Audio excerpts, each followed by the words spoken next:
Coach, you obviously up front got some dudes coming back, to say the least. What gets you excited about just having Okora and Kareem back up front, and even guys like Dalen Hayes and Heinisch and the depth up there? Yeah, I'm excited about everybody. I think as a whole, this is the best defensive line we've had here in quite some time. I'm excited for the development of everyone, not just Julian and Khalid. I love where we're headed with our defensive tackles. That's where we've got to make sure that we've lost some guys inside there. So everybody that's in that defensive line room, in our defensive line room, is really coming on, and they're going to play a huge role. Does that get you excited? I mean, you got two captains in that room and just so much talent there. I mean, as a coach, how excited are you that, hey, this could be a really special unit and a special year for you guys? Yeah, it is a special group, considering all of them, and having two captains in there, one being a very vocal leader and the other one, just doing everything right and leading by example and holding everybody accountable. It's just a great group of guys, and it's great to have captains in there. Right here, Mike. Yes, sir. How hard is it in your mind to figure out how to get all these defensive linemen on the field? You have a lot of options there. How do you figure to balance that out? There's so many. Listen, the season's long. The season's long. There's great opportunity for everybody to play. We played 12 games, 12 guys in the playoff game, and all of them came away with some level of production. And you lose guys here or there. Helmets break. Guys go in. Everybody that they know they need to be ready, and we have packages that Coach Lee and the staff have put together to try to get everybody in as best we can, and it's a good problem to have that we have some good depth, but there's a plan to try to play as many guys as we possibly can. Myron missed a lot of time last year. Has he come back strong and good and healthy, and where's he at in terms of his development? Yeah, Myron's healthy. He's great. He's he's coming on. He's got a lot of, he needs snaps in the games. He's done a real nice job in practice, and his next step, his next development is going to be, getting game snaps, and which he already has, but getting 600, 700, 800 snaps in a season to just round out and kind of sharpen the axe, as Coach Kelly says, as he says. And what does Kurt Heinisch do that makes him a good nose guard? Well, he's a smart kid, physical, instinctive, understands the position, and is coming on, learning, continuing to work the techniques and play the defense of the scheme. And his third year into it, knows it, and he's looking to have a really good season.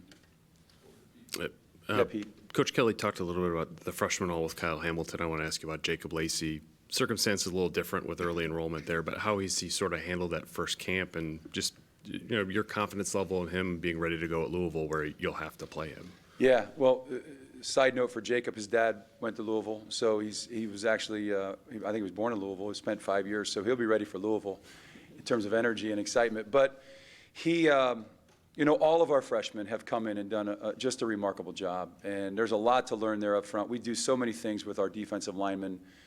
Movement and communication and execution within the defense, and they've all done a really nice job. Jacob came here in the spring, and he had a leg up on everybody because he was here, and Nana was here, and Hunter Spears, who didn't practice in the spring because of his knee injury coming out of high school. But everybody has done a great job. Jacob will be ready, total confidence in him, and the guys have confidence in him. He goes in there, he knows what to do. He's not perfect. He's going to learn a lot of football as he gets out there in the games, and I'm excited for not only his development, but all those freshmen. We've got a very talented group of freshmen here. Where's sort of Jacob's skill set a little bit unique? You've played freshman defensive linemen before. You haven't been afraid to do that. Yeah, skill set.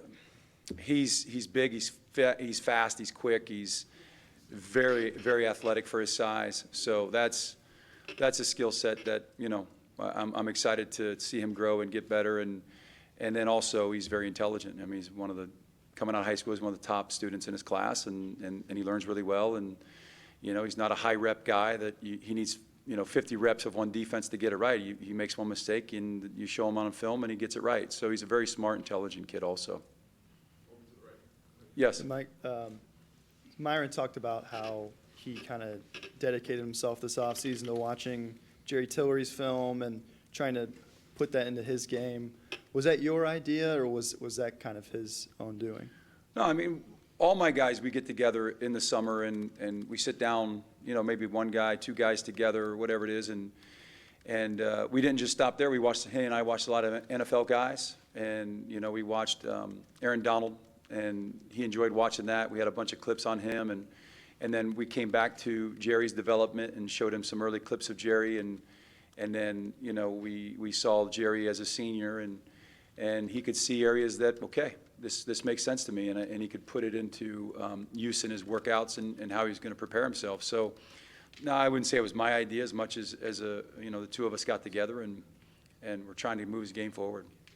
Yeah, what specifically do you feel like this offseason he needed to work on, and maybe he improved on to become that player you want him to be? Yeah, well, losing Jerry Tillery, we lost 8 sacks and another however many quarterback pressures. So, you know, he and Jason and Howard Cross and those guys that'll go in there and play in his stead, they need to be able to create pressure on the quarterback. And that's, you know, what we're spending a lot of time on, is just making sure that, you know, all those young guys that get a chance to get in the game can get on the edge and break down the protection of a guard and get pressure on the quarterback. So he's been working on that, and that's where we'd like to see he and the rest of the guys make that next step.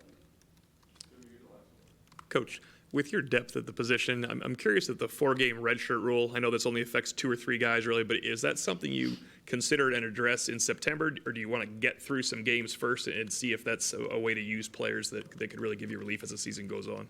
Yeah, you know, the redshirt stuff and who plays, that comes right down from the top from Coach Kelly and his plan for that. And we haven't got together as a staff to detail that out. My job is to make sure that I get as many defensive ends, defensive tackles ready to play the game, and that's what I'm doing. So we'll make those decisions. Coach Kelly, not we. Coach Kelly will make those decisions as they present themselves and go from there. Did you find it advantageous just last year, following up I on that? loved it. It was the greatest thing ever. It was the best rule. And, you know, like you said, we have a lot of depth at the edges right now, and so maybe not all the freshmen will get 4 games in like they did a year ago. But the hope is that we can at least get them out there some, and they can feel it in Notre Dame Stadium and you know, feel what that's like, so they know and understand what they're working for consistently.